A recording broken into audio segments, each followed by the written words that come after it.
Welcome, Pewter Report readers, viewers, and listeners to a brand new edition of the Pewter Report podcast, energized by Celsius. It is a Pewter post-game edition, and we are in a good move because the Bucs got back into the winning column by bouncing back with a so-so performance against the Atlanta Falcons. It was a tale of two halves as the Bucs won the game 21-15 with a little bit of controversy at the end, because there's always controversy when it comes to the Tampa Bay Buccaneers.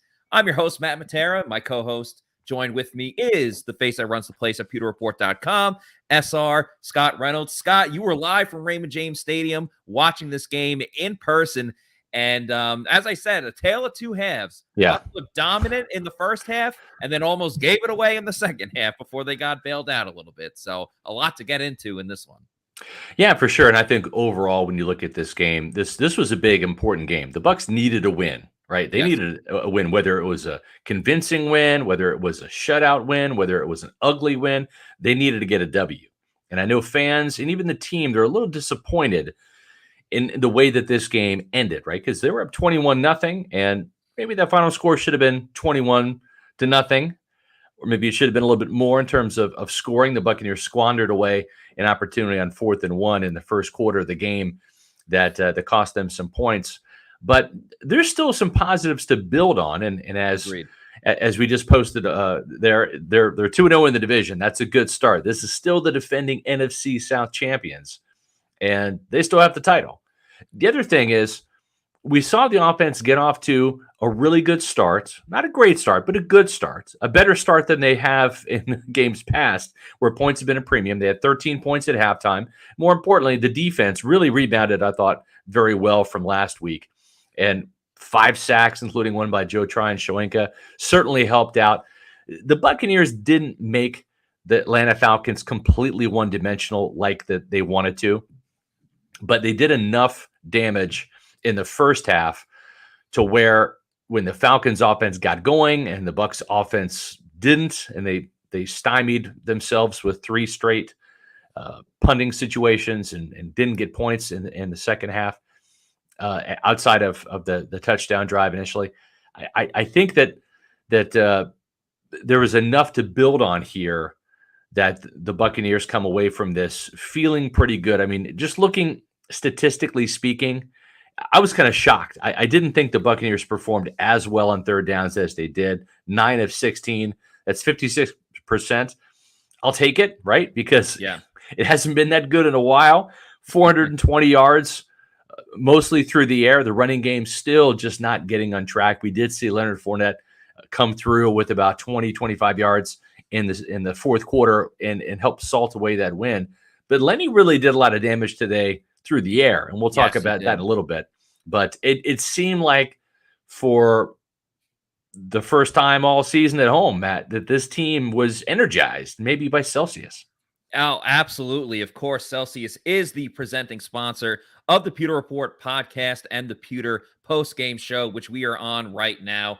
And, we saw a variety of different players for the Bucs making key plays, which we'll get into in a little bit. Well, that's the one great thing about Celsius. Well, not just the one great thing. There's multiple, but variety is one of them. You see on the screen here, the Vibe, some of my favorite drinks, the Arctic Vibe, Peach Vibe, Tropical. You could also go with, sparkling watermelon, sparkling orange, strawberry, kiwi, guava, sparkling wild berries, so many different flavors, essential vitamins. It's a health energy drink to other energy drinks on the market. So it gives you that energy to get you through your day, your workout, whatever you need Celsius for. And make sure you go on the store locator on Celsius.com. Find out where there's Celsius near you. They're expanding. They're growing. You can find them local grocery store, bodega, wherever it may be. Or if you don't want to go out searching for one, just have it go right to your doorstep. Whether you live in an apartment or you own a home, you can order it on Amazon, have it sent right to your place of living. And you can, of course, do that on Amazon. You can get it in bulk, different packages. I would recommend the variety pack because variety is the spice of life. So, again, go to Celsius.com. Make sure you're drinking a Celsius energy drink, the official sponsor of the Pewter Report podcast.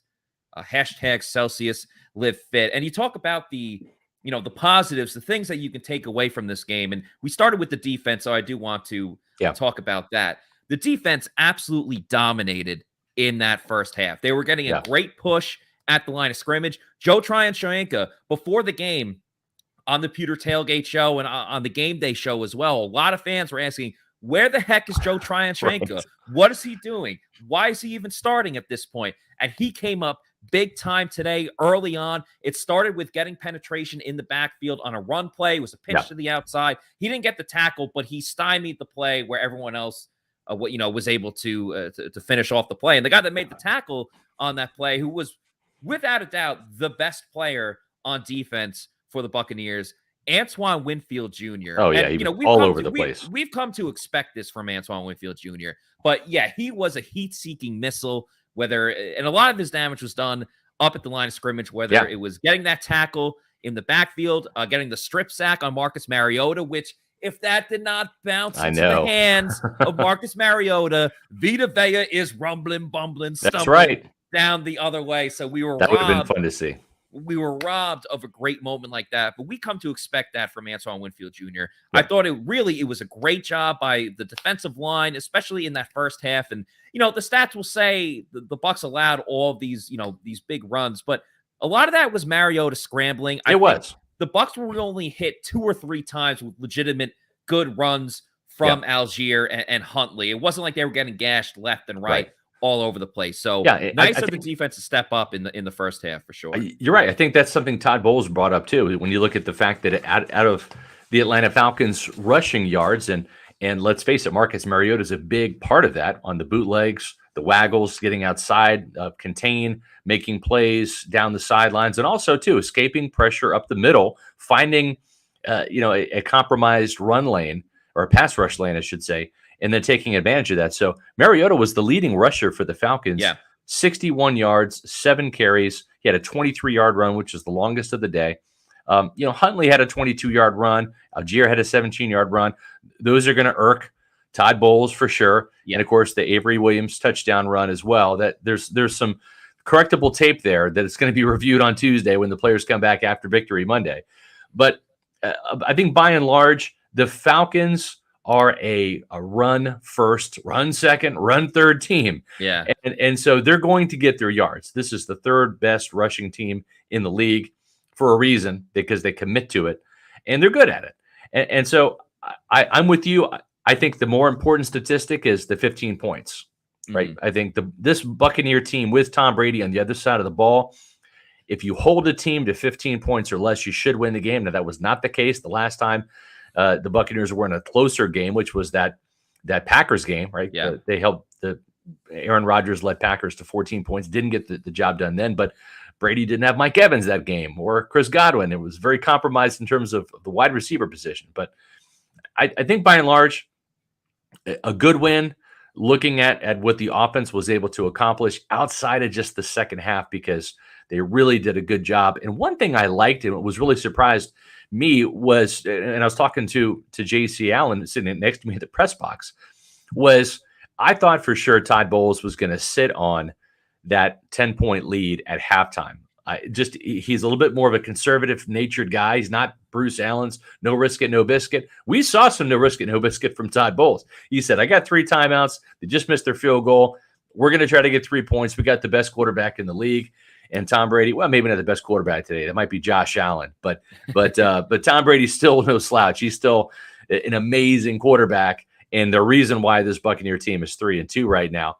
And I was pleasantly surprised to see him go for it. And Leonard Fournette came up with the big 21-yard catch and run to get into Ryan Succop field goal range. And boy, before I forget it, I gotta tell you, the best player on this Buccaneer team right now is Ryan Succop. He's missed 1 kick. He's 11 of 12 now on the season, 91.6%. He's made all of his extra points. In terms of the best player on the team, right now it's Ryan Succop, and that's not a bad thing because, again, Matt, points are going to be at a premium this year. This is not the 30 points per game Buccaneer offense that we are grown accustomed to seeing. I talked with Leonard Fournette after the game. This is going to be a season of growing pains. A lot of young players, a lot of new players in the lineup, getting adjusted to each other. there's some frustration on the offensive side. You see it from Tom Brady, even Leonard Fournette's seen it. Players that have been here since 2020 are frustrated on offense because it's not clicking like it used to. But Ryan Suckup being as good as he's been to start this season, that is a real blessing in disguise for this team. A big day for the entire special team. Suckup has been automatic ever since he missed that, that kick in week 1. He's been lights out in terms of, getting his job done. Jake Camarda took as many hits as, a typical offensive or defensive lineman. He had a tackle in the return game. Jalen Darden did a pretty good job. He moved the ball up the field. He was solid as a returner. Yep. Me and Josh Capo have been talking a lot about how Darden isn't as bad this year as a returner as everyone thinks. Someone had a great comment during the game day stream when they said, no one loves anything more than Darden loves the sideline, which there's still some truth. There's still some truth to that. You're right, Matt. But here's the thing. He's not slipping and sliding at the first time he sees somebody in a different colored jersey. He is finding the sideline. So he does have his escape hatch, right? Ready to go whenever he wants to step out of bounds. Whereas Avery Williams, right, for the Falcons, he works the middle of the field and tries to make people miss and get a big play that way. So baby steps for Darden. It's not as bad as he used to be. What did he have today? 2 punt returns for 40 yards, including a 24-yarder. Yeah. And so, we'll take it over last year, right? Exactly. Yeah, they're moving the ball up the field, which is really important. To get back to Leonard Fournette a little bit, led the way for the Bucs. 10 in the receiving game. 10 receptions for 83 yards and a receiving touchdown. He also had a rushing touchdown. Not as effective in the running game, but overall another solid day for Lenny. Ping pong Lenny, as I like to call him, because he just bounces off defenders. Actually, Casey Hudson came up with that name. I can't take credit for it. But let's talk about the offense in the first half a little bit, because we know what happened in the second half. Yeah, it was another story of the Bucs were able to move the ball down the field once they started passing it, and everyone was involved. Lenny, obviously, but Mike Evans was important. Chris Godwin, I think, was really important. Cade Otton. White. Cade Otton was the player of the game. I did a poll with a lot of the fans in the chat. Yeah. This was at halftime, and I was asking them, which player has excited you the most in this game? And I gave them 5 options in honor of your Fab 5. I said, Cade Otton, Rachaad White, Chris Godwin, Logan Hall, or Antoine Winfield Jr. And every single player got at least 1 vote, and it was a little mixed, but Cade Otton was the resounding winner. And I think, obviously people have been clamoring for Gronk, and, when are the Bucs going to get another tight end?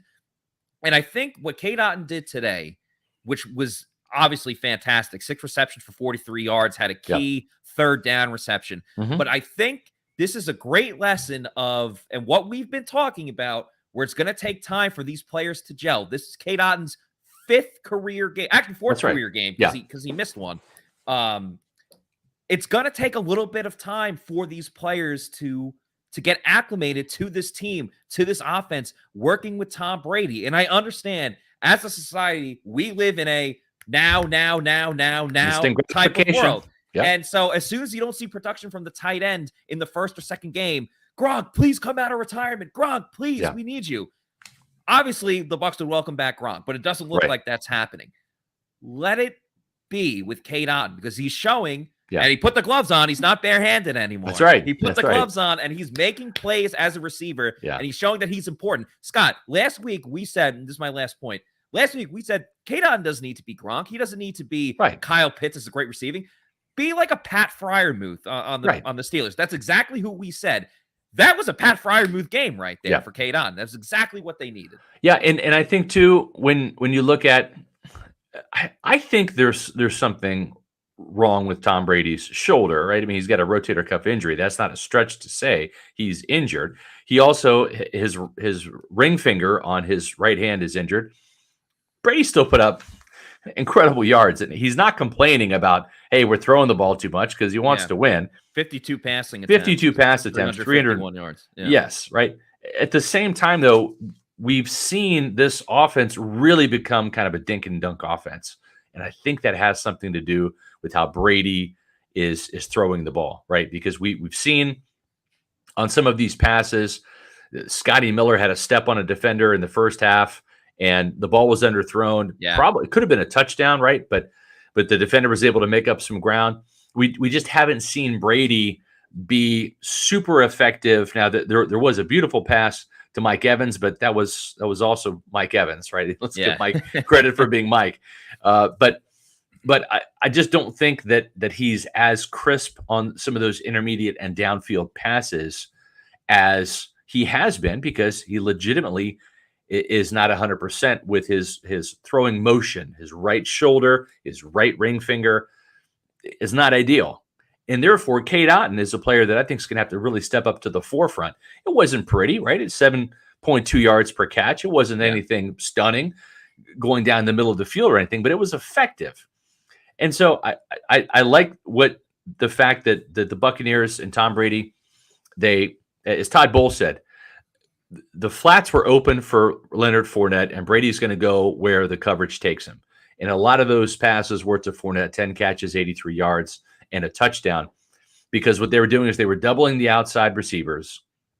Mm-hmm. They were taking away the interior run lanes and with the linebackers. And so that really left Fournette one-on-one an awful lot out there in the flat. And Brady and Fournette made use of that. And so it's finding a way to win. It's not going to be as dynamic and sexy and cool and fun as it was a couple of years ago when the Buccaneers had a more vertical passing game. And part of that is because of what they have up front. There's no left guard, Ali Marpet, who's a Pro Bowl caliber player. There's no Pro Bowl caliber center in Ryan Jensen. I saw, for the most part, on pass protection downs, Robert Hainsey was sliding over and helping Luke Gedeke almost every play. And that's the right call. But Gedeke was getting whipped on a couple of those plays too. He's the obvious weak link. I would almost like for them to explore Brandon Walton at some point in time just to see if he's better. I'm not the offensive line coach. Harold Goodwin knows better than I. Joe Gilbert knows better than I. But I just still see Luke Gedeke hanging on for dear life and surviving. And you just have to wonder, right? Brady's already kind of taken a beating. He doesn't need to take one big hit, and let's talk about the sack right now, right? The Grady Jarrett, sack that wasn't because of the personal foul, Matt. Yeah. First of all, it happened from the first play of the game, or the first play action pass where Jarrett was right there. So the big play at the end of the game, of course, was the roughing the passer call that was called on Grady Jarrett after he sacked Tom Brady on third down. Listen, it was a horrible call. It was absolutely bad. It was terribly awful call. But the Bucs will take it. And also, there should have been a call on pass interference when Brady went deep to Scotty Miller. Now, the pass could have been a little bit better, but the defender dove into Scotty before the ball even got there. So it was shocking that there was no call there. So I agree. Yeah, you could make the case to make a call, but again, to be there. And also, horrible play call by Byron Leftwich. That was not the time to take a low percentage deep shot when really you're trying to work the clock and keep the clock moving. The Falcons are burning their timeouts. And to have such a low percentage deep shot just screamed like Bruce Arians. It's great when it works, but that no risk it, no biscuit philosophy, sometimes it doesn't work. Sometimes it's not right. And there should have been a pass interference call there too. But the sissification of the NFL continues, Matt, with that Grady Jarrett sack. To me, no, absolutely, it's just sickening as a defensive kind of minded guy, But I also think the Bucs, again, you can make the case Scotty Miller, there was a pass interference penalty on him. But I think you could also make the case, remember, the Bucs converted that last third down. It was an incomplete pass to Chris Godwin, but they called a defensive holding penalty on Atlanta that let the Bucs get over midfield or around midfield to keep their drive going. I was watching the replay with Josh. I didn't really see a hold anywhere, but I think the refs. So the Bucs got bailed out there. The Falcons got bailed out on the pass interference, and then the Bucs got bailed out again with the roughing the passer. But also, the refs, I don't think, had a good day at all. No, they did. Whether it was penalties or spotting the football. I thought Cade Otton. So Leonard Fournette got stopped on that fourth down when it was 4th and 1 in the first half. It was the Bucs' second drive. But Cade Otton made the catch on third down, got tackled right at the marker. Yeah. It looked like he got shorted on that. Yeah, he got Yeah. shorted on that. So I don't know if that's on Todd Bowles for not challenging. I think part of it's on the refs for just giving it a bad spot in Yeah. general. At the end of the day, the Bucs have to get a yard, a half a yard, whatever it Right. was. And the Leonard yelling was all over the place on the game day stream today. Yeah. But yeah, a tough day for the refs. Very controversial at the end for the Bucs and the Falcons. The Falcons had all the momentum in the second half. The Bucs couldn't move the ball on offense outside of that first scoring drive of the second half, which again, positive. The Bucs took that ball and moved it all the way down the field. Like they had a big chunk to go. It wasn't like starting from midfield or anything like that. So credit to the Bucs for that. Then they had 3 straight 3-and-outs, and was disappointing is that first 3-and-out, it was still 21-0 Right. And it was almost playing Gabbert time. It was almost playing Gabbert time. One more score and the Blaine train, takes the tracks, but it wasn't meant to be. Yeah, and the first 3-and-out, I'm just going to chalk that up to, listen, every now and then you just have a really bad drive, and that's what it was for the Bucs. So they got stopped in the backfield. But 3 in a row, come on. Exactly. Yeah. The second 3-and-out, again, I didn't necessarily hate, the play calling stuff. They got it to 3rd and 4. They just didn't execute on the passing play on 3rd down. But after that, you can't have 3 straight 3-and-outs. That wasn't fair to the defense when they had been they'd been winning you the game to that point. And it was still 21-7 by the time they got the third 3-and-out. But, you talk about time possession, playing as a team, that was not complimentary football at all by the offense being unable to move the ball. And then stacked on top of that was the fact that the Bucs secondary was dropping like flies, whether Carlton Davis got injured, Sean Murphy-Bunting, his backup.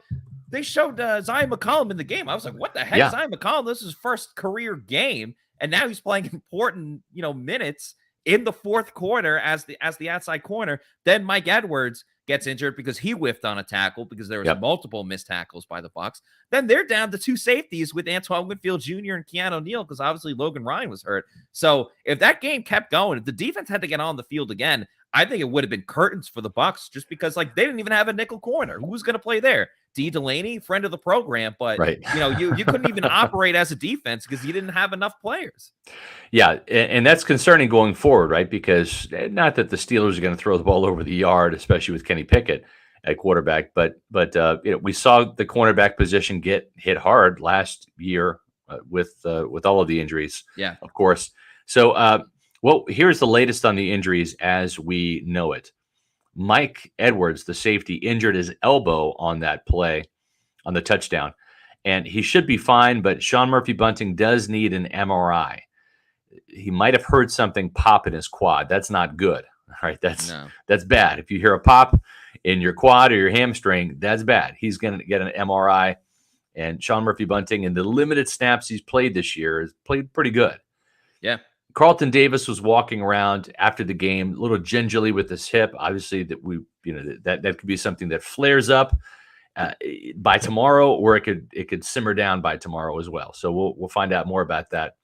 Chris Godwin didn't play as much in the second half because he experienced soreness and some tightness, but he should be fine. So that's kind of where things stand from the injury perspective right now.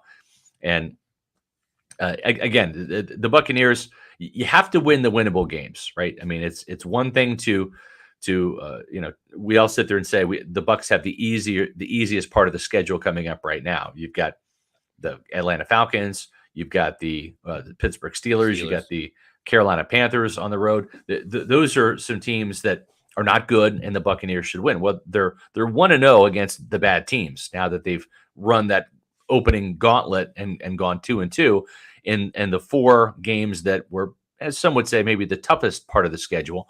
Now it's in the easier part of the schedule, and they just got to stack some wins, right? They've got to go on the road. They're 2-0 on the road this year. They know how to win.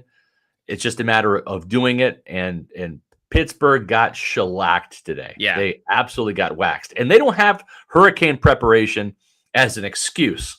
The Buccaneers certainly being displaced by the hurricane, plus all of the mental stress and lack of rest that happened when you're not in your home environment and you're living in a hotel room with all your family and your pets and everything in one room instead of like your mansion.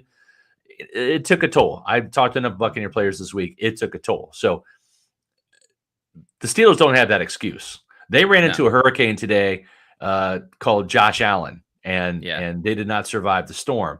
And now the Buccaneers, they're not nearly as potent of an offense as the Bills are.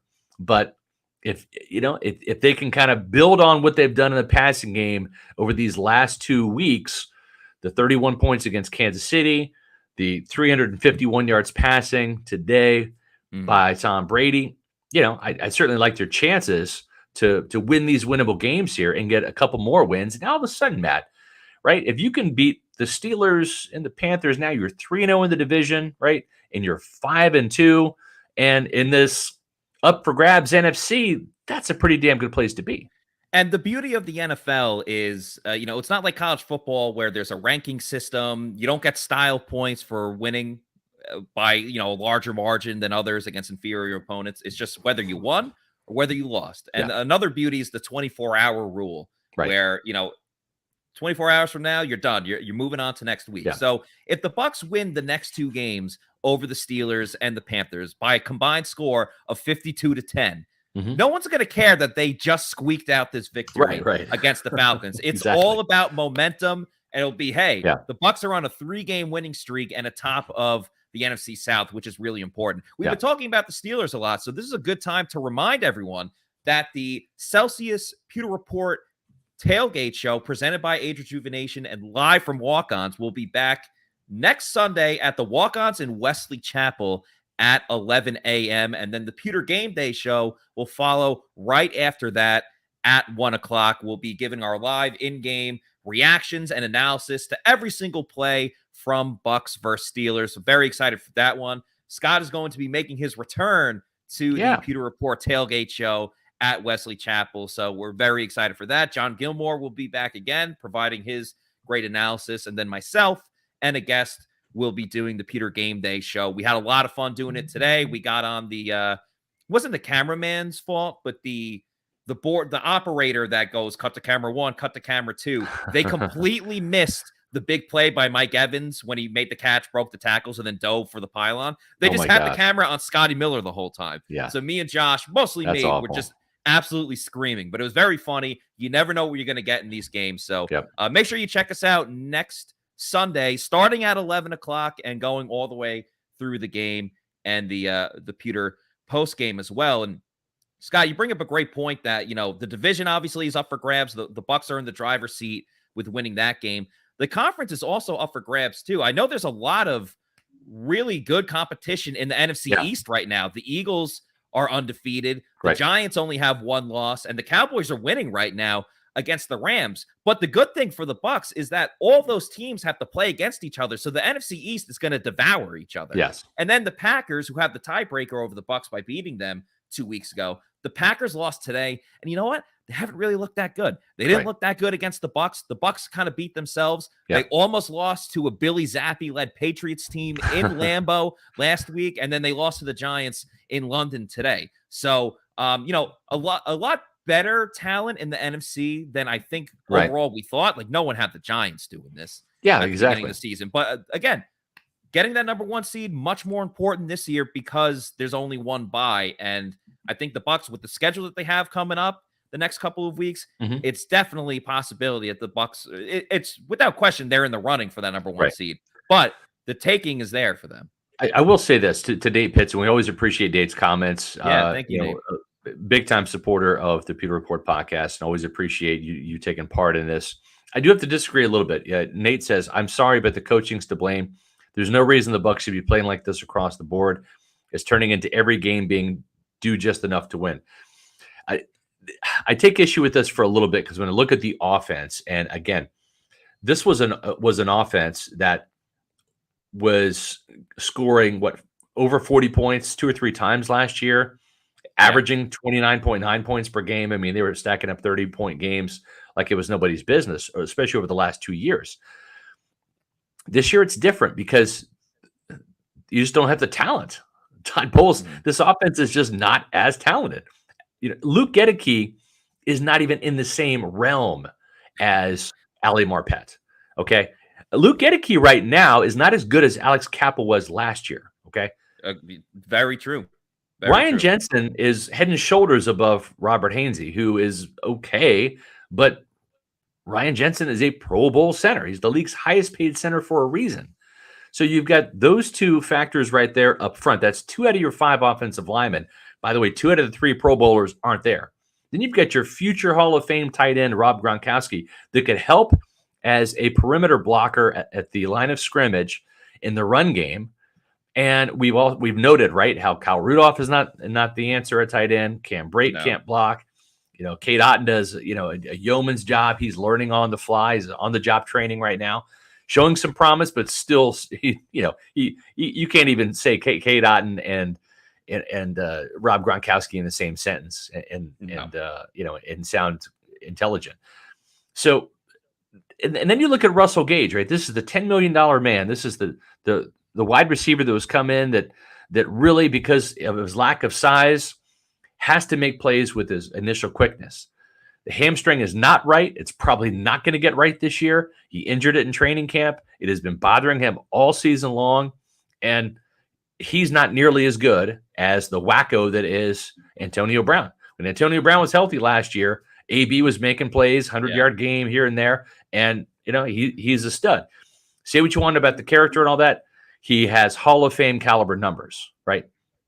So when you look at the pieces that the Bucs offense had last year and what they're lacking this year, it's night and day. Then you take away Mike Evans for a game because of a suspension, and Chris Godwin's not playing, as free as he used to before the ACL injury, right? He was a splashier player last year because didn't have the knee that was coming off of reconstructive surgery. So I'm just saying, I'm not trying to make excuses. I'm just trying to reason away why this offense is not as dynamic as it used to be. And I'll tell you what, you need to get used to some 21-point performances by this team, because I don't know that they're going to reach 30 points with nearly the regularity that they did last year. And if that's the case, this Buccaneer team, especially the scoring part of the defense, the bend but don't break, it's got to play really well too. Otherwise, the Buccaneers, and I got just about crucified by Bucs fans for predicting 11-6 this year. They were like, "What are you talking about?" Reynolds like 11-6. Yeah, it was the lowest prediction I've ever on the Pewter Report staff.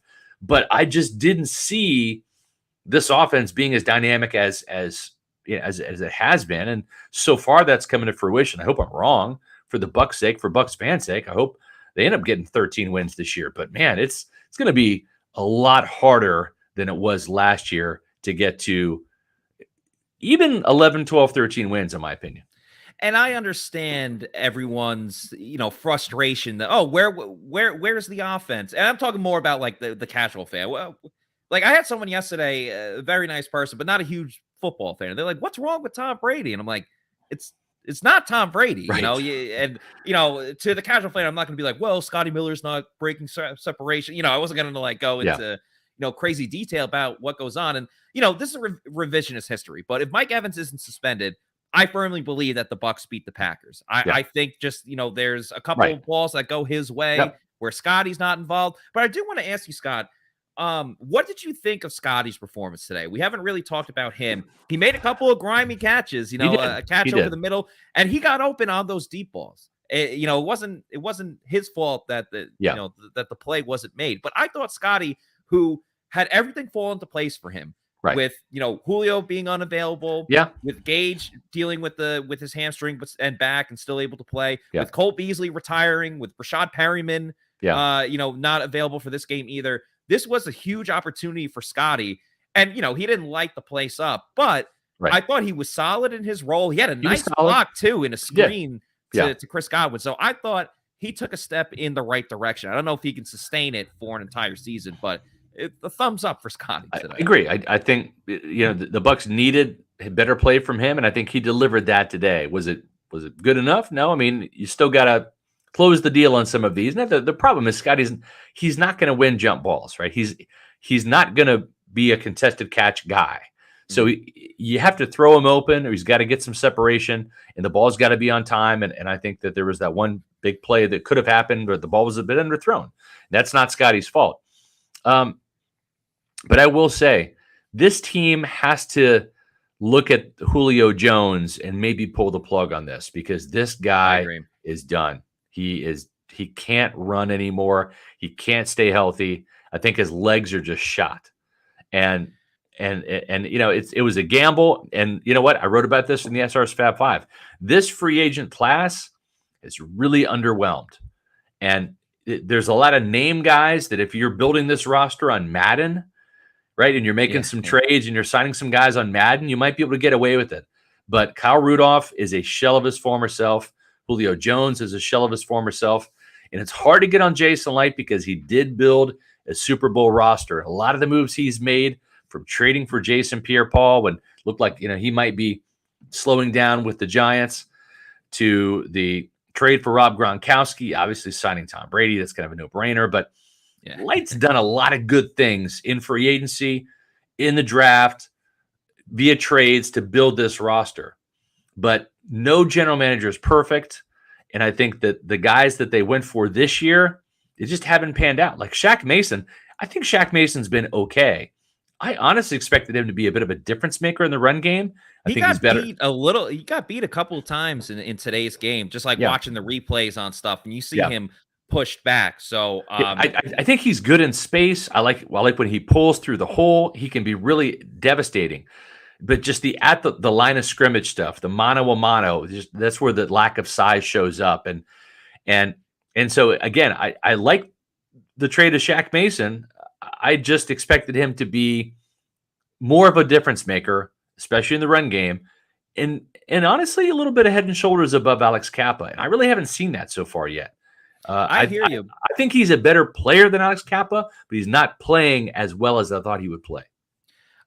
We have a couple super chats, which we'll get to right now. But I also just want to say, I think so far there's been 2 free agent acquisitions that have, I guess you could say, lived up to the expectations or have done a good job that I think everyone should be okay with. Logan Ryan, when healthy, has been great. The forced fumble, the interception. And Carl Nassib, in his role as a backup edge rusher, I think Carl Nassib has done a pretty good job. Agreed. He's a hustle guy, had a sack last week. Was in on a couple plays this week. So those are the 2 that definitely stand out to me. Shout out to the Cannon Fire podcast. Thank you for the $5 super chat. They say Scooter needed a game like this badly. Also, he's no Gronk, but I've been glad to see Cade Otton show some consistency. Yeah. Consistency was the key because he caught every pass that went to him except for that screen play. We'll throw that one to the side. That's all right. Definitely did great there. And Matthew, great name. Thank you for the $5 chat as well. He said flying to Pitt on Saturday and will be at the game. Slowly O-line improving. Yeah, that's awesome. Very excited for you. But why not run Keyshawn Vaughn a bit more? If Jones, Randolph, Dunn, Rudolph, I believe he means Dunn, cut them. Well, Keyshawn Vaughn's not playing because Rachaad White's done a really good job the last 2 games. So that's why Keyshawn isn't playing. Cutting Jones and Rudolph, well, if Braid's going to be out, I still think you need, for depth-wise, you need another tight end in there. So I don't see that with Rudolph. With Jones, okay, maybe not cut him, but you at least have to. I'm done with him practicing all week and then not being able to play for the game. Right. You can't have that. Either completely rest him, let him get fully healthy, or put him on the IR or short-term IR, whatever it is. But you can't keep doing this back and forth type of thing. Yeah. Maybe he has to go to age rejuvenation, Matt. I don't know. Maybe he's feeling his age a little bit at 33 and maybe that's on tap for him. Yeah, that would be a really good idea. So let's hear from our friends at Age Rejuvenation. As we age, our hormones decrease, both for men and women. I was tired all the time, had no sex drive. I was groggy. I felt like I was 80 years old because everything hurt. I came to Age Rejuvenation because I was tired all the time. Bioidentical hormones has really made such an impact in people's lives. I actually enjoy shopping now. Got all my energy back. Mind is sharp. I feel like I'm 18 again. It was perfect for me. Get with Age Rejuvenation. Do it now. Don't wait. Call Age Rejuvenation today. Guys, if you want to feel better, go to Age Rejuvenation. Lose weight, feel great, have better sex. You might have seen Age Rejuvenation as the new sponsor of my SR's Fab 5 column on pewterreport.com. And of course, they're the presenting sponsor of the Celsius Pewter Report tailgate show at Walk-Ons every week. Well, I'm a new Age Rejuvenation customer myself, and so is John Gilmore, retired Buccaneer, who joins us on Pewter Tailgate. John's a good friend of mine, and he told me about Age Rejuvenation even before they signed up as an advertising partner of ours. He was raving about how good he felt and how much energy he had. And I started my journey with Age Rejuvenation back in August. And I'm 2 months in, and I feel a huge difference. Thankfully, don't have any issues in the bedroom, but I did turn 50 this year, and energy has been a problem for me. I wanted to take naps in the middle of the day. I just was so tired all the time. And it turns out I had low testosterone, and I'm not alone. Matter of fact, most men in their 40s, 50s, 60s, 70s, and 80s have low testosterone too. It's just nature, fellas. It happens. And what they're even finding out is younger men in their 30s, due to poor diet, poor exercise, genetics, whatever, they're having low testosterone levels and decreases in testosterone. So do what I did. Get checked out at Age Rejuvenation. They do a free hormone panel, and low testosterone affects everything from weight loss to energy. And now there's a way to fight it. And that's what I did with the testosterone therapy. I've got more energy now. Visit agerejuvenation.com. Age Rejuvenation's got 5 Tampa Bay area locations to serve you. Lose weight, feel great, have better sex with Age Rejuvenation. John Wolf had a good comment here. He said, Julio needs knee rejuvenation, He does. which I thought was a good quote. Yeah. Scott, there's 2 players that I want to talk about that we haven't mentioned yet on the defensive side of the ball who also had a really good game. One of them, you were asking Todd Bowles about him. That was Logan Hall. Yes. Had a sack, had another really good game. And, this guy played his college football at Raymond James Stadium. Deidrin Sanat from USF had a sack, doing a really good job I know the Bucs have struggled in the run game, but he's in there. I think he's playing like pretty solid, doing his part to attempt to stop the run. So, that's a promising sign when you get these up and coming players obviously Hall was their first pick in the draft. Cholo with a good comment. But anyway, I just wanted to mention them because I thought they did a really good job. Obviously, it was another sack party for the Bucs in general. Devin White was involved, JTS. One other person, Shaq Barrett, he was second on the team in tackles, but we haven't seen a ton from him outside of the Saints game. Is that is that a concern for you?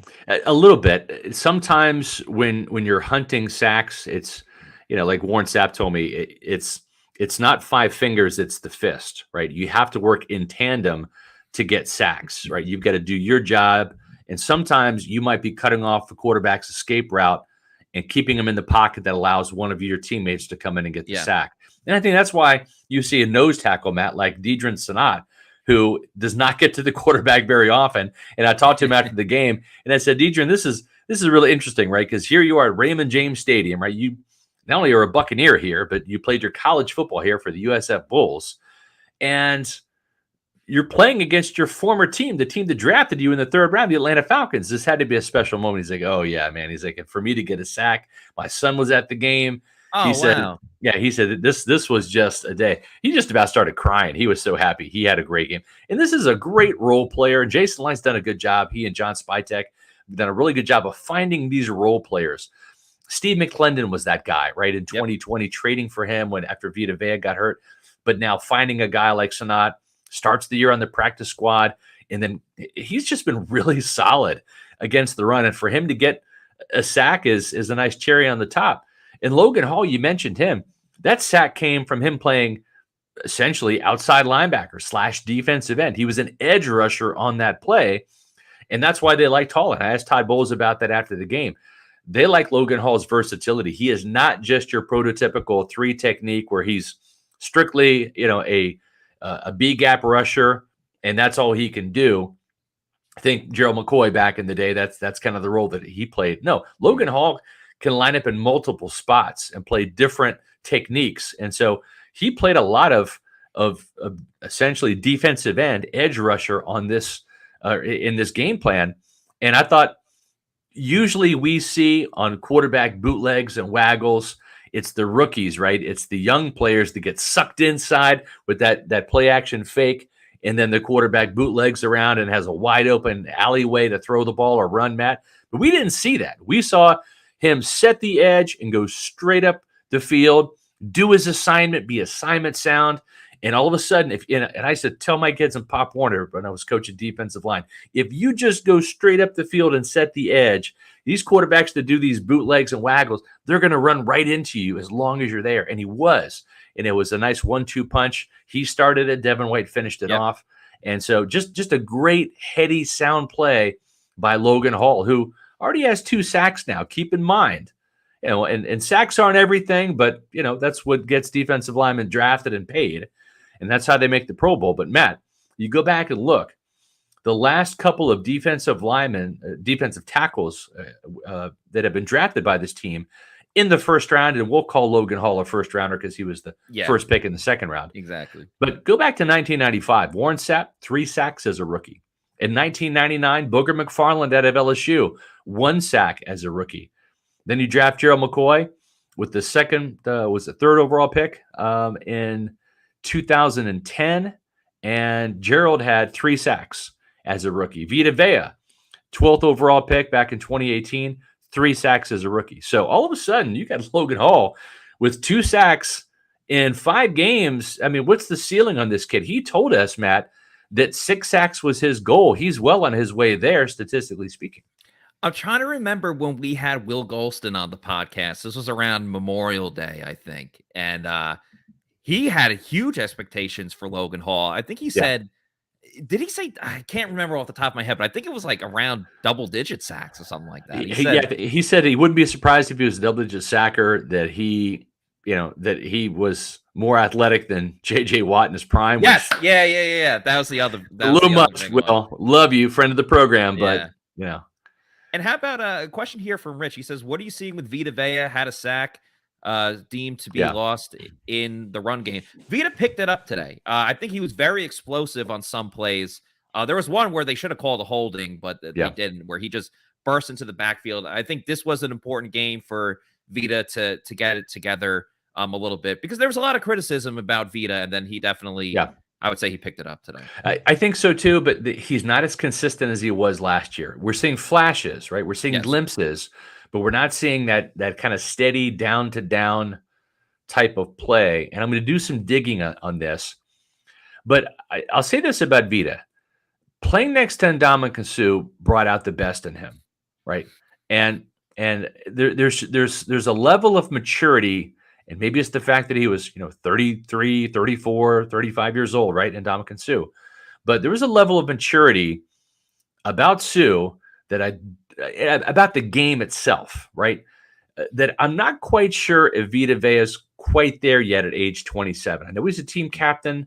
Part of that's because he went to the Pro Bowl and, status, right? It's Pro Bowl. It's the $17 million per year. That gets you the C on the chest because you're supposed to be the captain, right? But I just haven't seen Vea be as consistent as he has been over the last couple of years playing next to Ndamukong Suh. Very much, Matt, like how we didn't see the best Devin White when Levante David was out at the end of last year, right? He looked a little lost. Remember the Jets game? Remember the Panthers games? Yeah. It wasn't the same. And I don't think we're seeing the same Vita Vea without Ndamukong Suh there. I'm not saying sign Suh, and I'm not saying they're going to, but it's something that I'm noticing, and I'm trying to find out what's the missing link, what's the common denominator between the good play and the bad play, and that's the conclusion I'm up to right now.